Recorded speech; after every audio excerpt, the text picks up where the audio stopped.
What is up, Waffle Gang? I do hope you are well. My name is Mark, and today we're checking out some r/am I the butthole.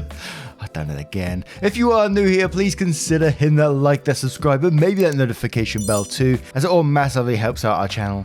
Go on, click the like button. And let's just crack straight on with today's stories. Much love, guys. Now, our first story is coming from a throwaway account. Am I the arsehole for telling my adoptive mum she's not my real mum after she got upset I didn't choose a husband to walk me down the aisle? I was adopted when I was a few days old.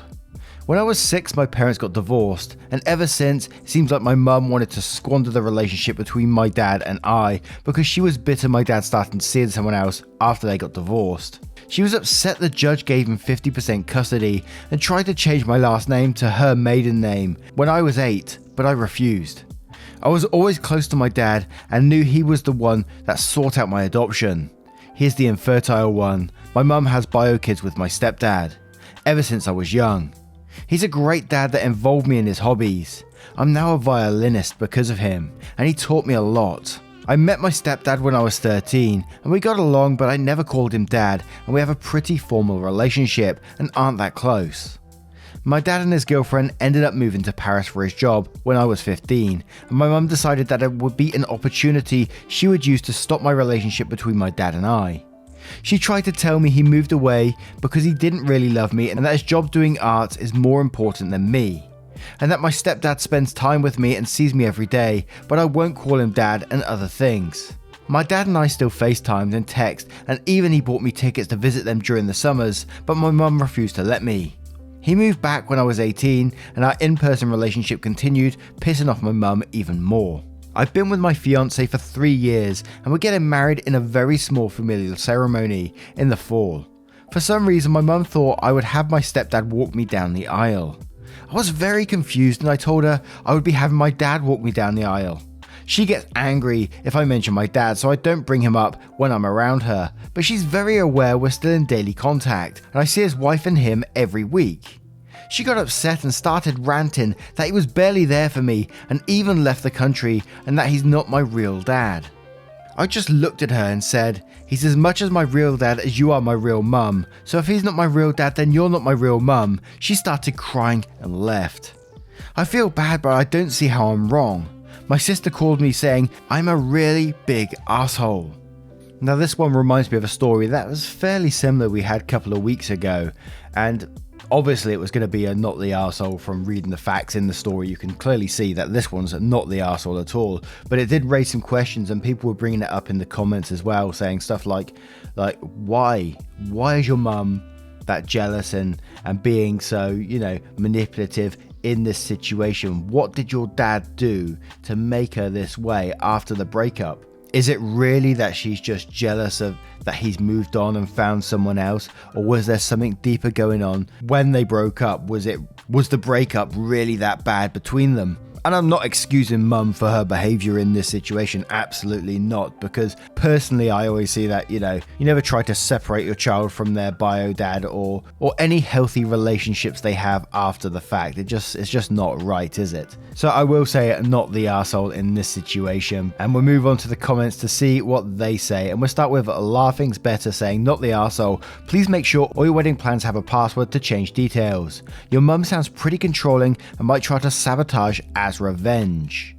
And OK Yellow says, not the arsehole. 1 is your wedding, your choice. 2, your mother's bitterness has no place in your relationship with your father.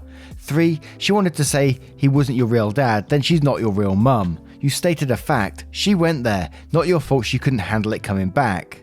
4, your mum needs to check herself. Outside Question says, not the arsehole, you are exactly right by her logic. If he isn't your dad, she isn't your mum.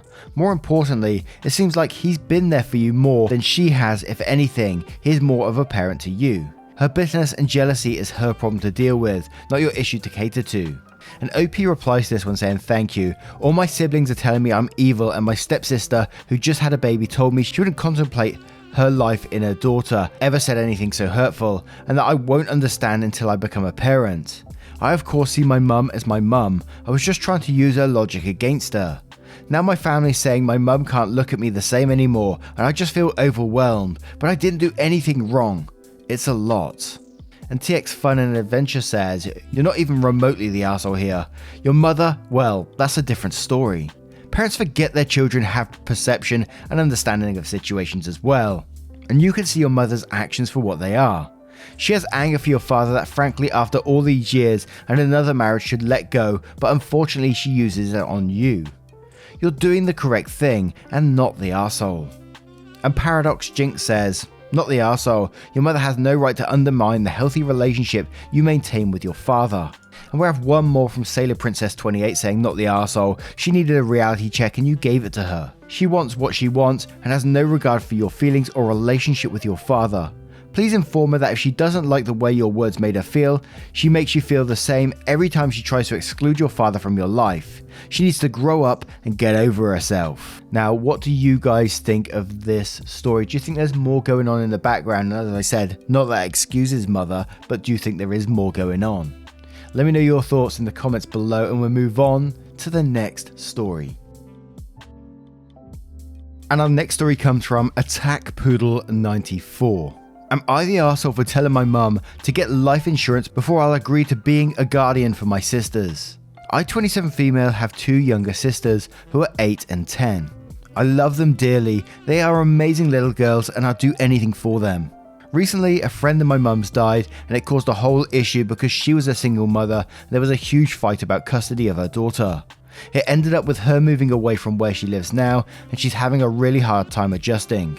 It kind of kicked my mum and stepdad into gear about making arrangements if something were to happen to them.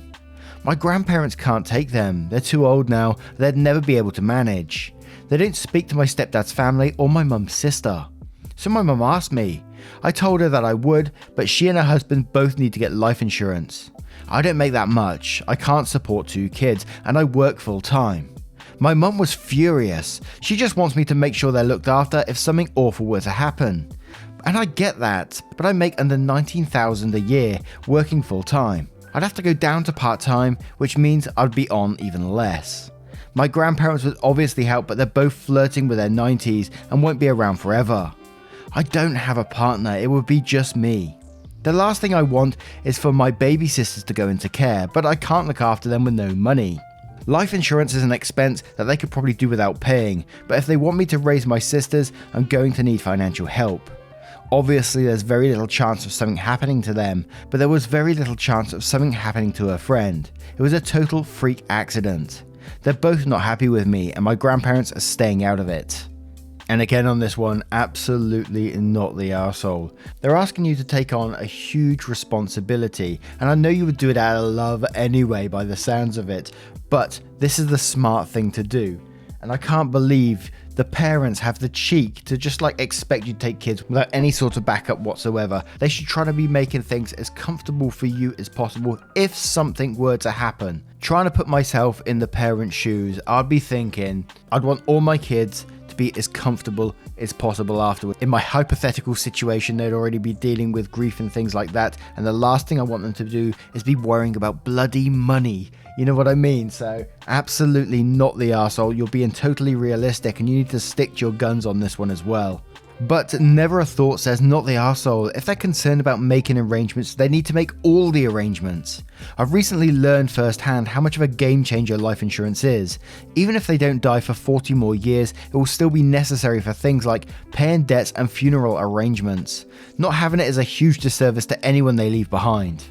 And Cautious Potential 35 says, not the arsehole. My husband and I have kids that age, without being old enough that we have a 27-year-old. We have life insurance to be sure that if something unexpected happens, the remaining one will still be able to keep the house. She sends the kids on school trips and other things we agree kids should have.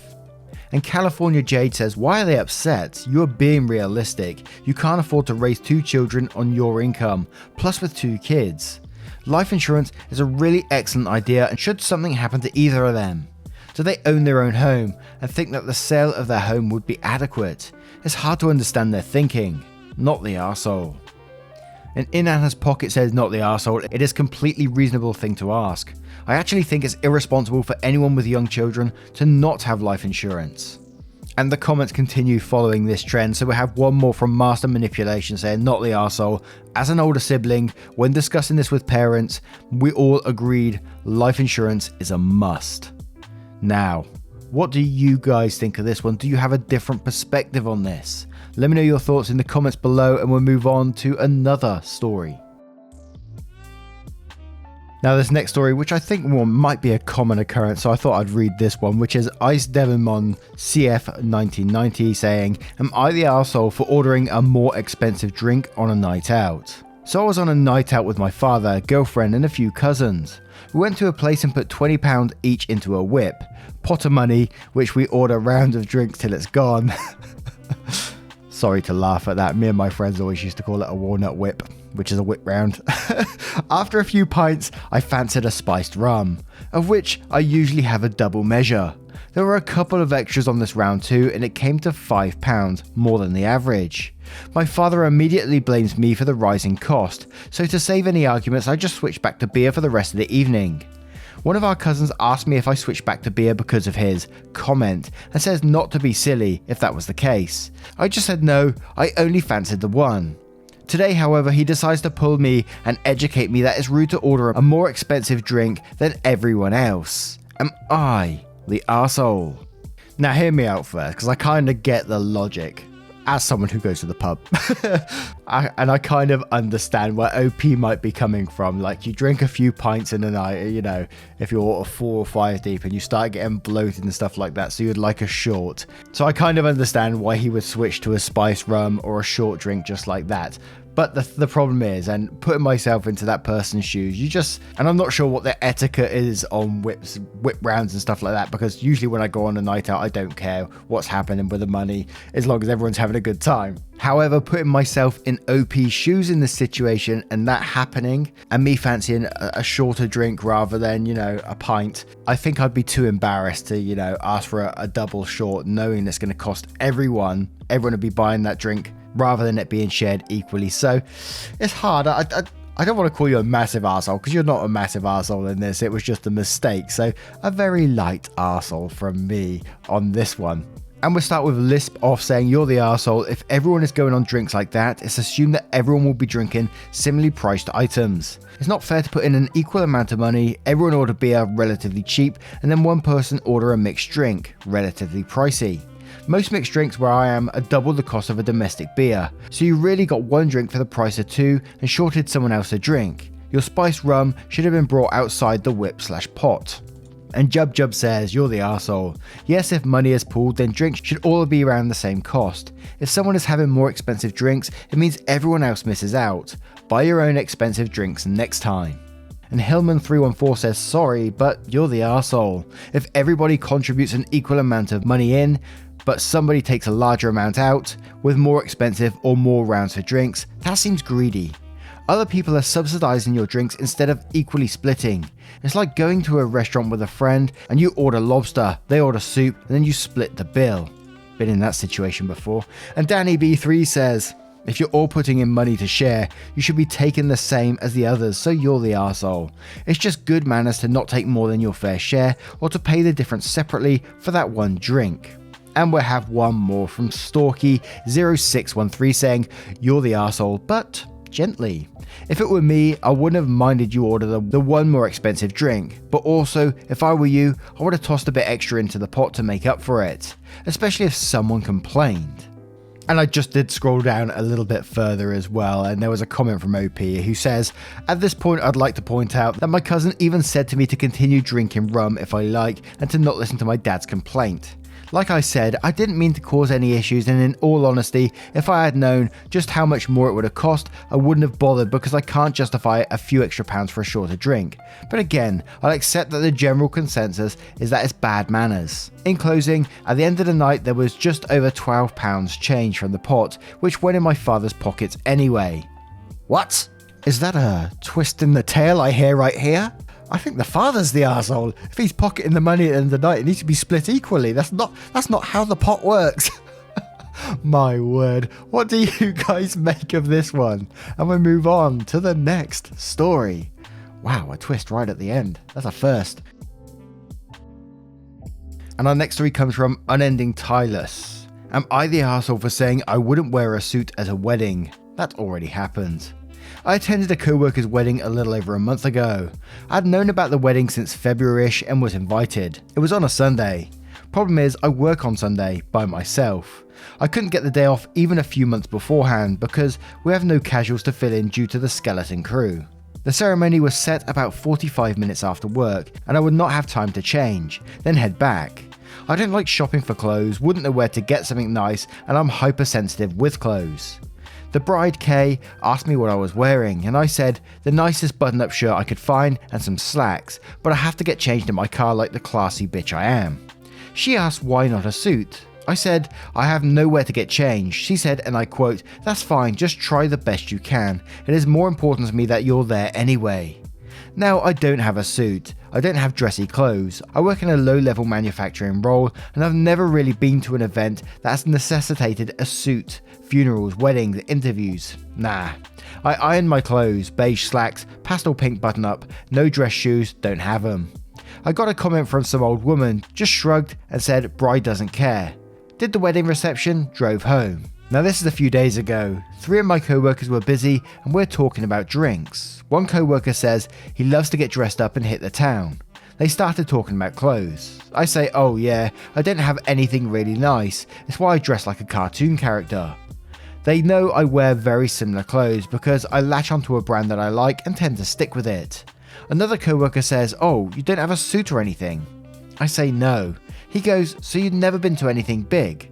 I said yeah, once, but there's no way I would have worn a suit anyway. I can't stand a lot of clothes.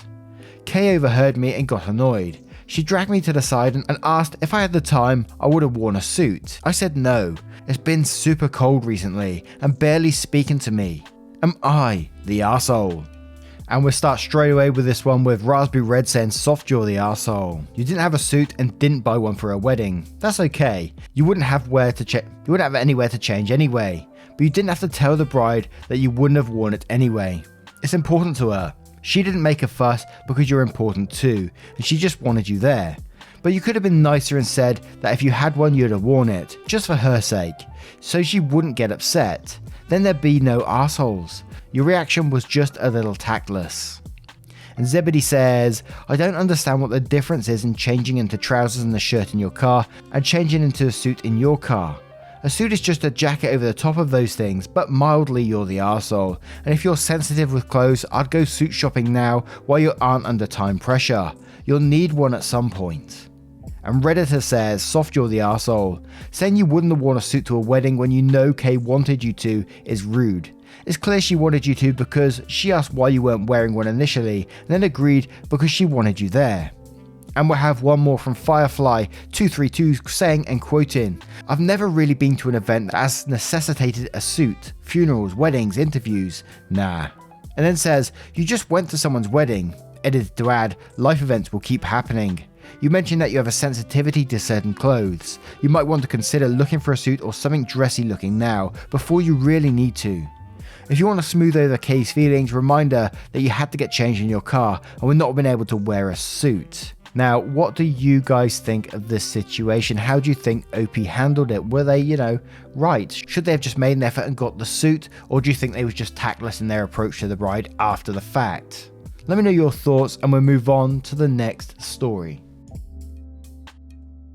And our next story is from a throwaway account. Am I the arsehole for refusing to let my ex have Father's Day with our kids so her husband can celebrate with them? Ex and I divorced 11 years ago. We have 2 teens aged 14 and 13. Kids live primarily with me because when she left, it was to be with her current husband who lived in another town. I remained primary custodian because I wasn't the moving parent. She was, which was causing the upheaval. Anyway, they see the kids every other weekend, extended periods during summer, and for every other holiday. Ex and her husband have 3 kids together. Ex has always asked that we alternate Father's Day since the kids have known him most of their lives and because they have siblings through him and it's important to celebrate the day as a family sometimes. I always said no because they are my kids and I want to see them Father's Day. This year seems to be the year pissing them off the most because the kids are choosing to not spend extended period of the summer with them, and she thinks it's more important than ever for them to have that family time, for those memories to be made with their family. She and her husband have been texting me all morning with their annoyance at my decision, and I have even had her family on my case about it. It's weighed me down enough. I've been called an arsehole enough that I have to ask, am I the arsehole? And we're going to start with Always Sunny on this one, saying you're their father and your ex thinks you're somehow the arsehole for wanting to spend Father's Day with your own children. 100% not the arsehole. To which OP replies, yeah, because her husband has been a good father figure in their lives and he is a father of their siblings. I don't fully believe it, but the doubt is there because this has been a constant in my ear for about 2 months now. And OKMo2038 says not the arsehole. Hell, most paperwork nowadays have it pre-printed that the kids will spend Father's Day with their father and Mother's Day with their mother. Remind them that Father's Day is not a family holiday, it's about celebrating their father, and since he's not their father, they won't be spending it with them. If it pisses her off, so be it. Her pissiness is not your problem. And Droopy says not the arsehole, unless she lets you have the kids every other Mother's Day.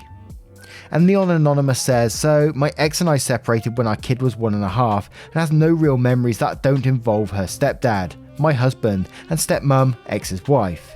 She has siblings at both families. I get every Mother's Day and ex gets every Father's Day because we are her mother and father. We celebrate Stepfather's Day the weekend after, and they do the same with Stepmother's Day. My point is, you are their dad, you get Father's Day, and I'd say every single Father's Day.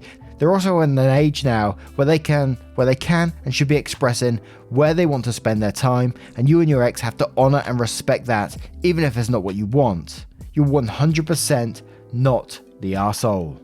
Now, what do you guys make of this one? Do you agree with OP on this or not? Let me know your thoughts in the comments below. And what are your verdicts on all of today's stories? If you have a moment of your time to share them, of course, never any pressure to do so.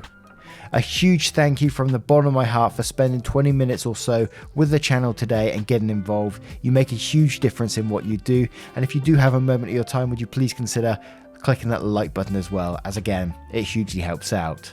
Thank you so much for your love, your support and your time, and I will see you cheeky so-and-so, in the next one. Take care, guys. Much love.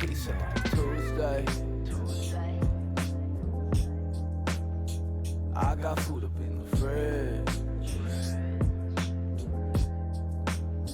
Y'all keep looking for that new way. I think I like it how it is.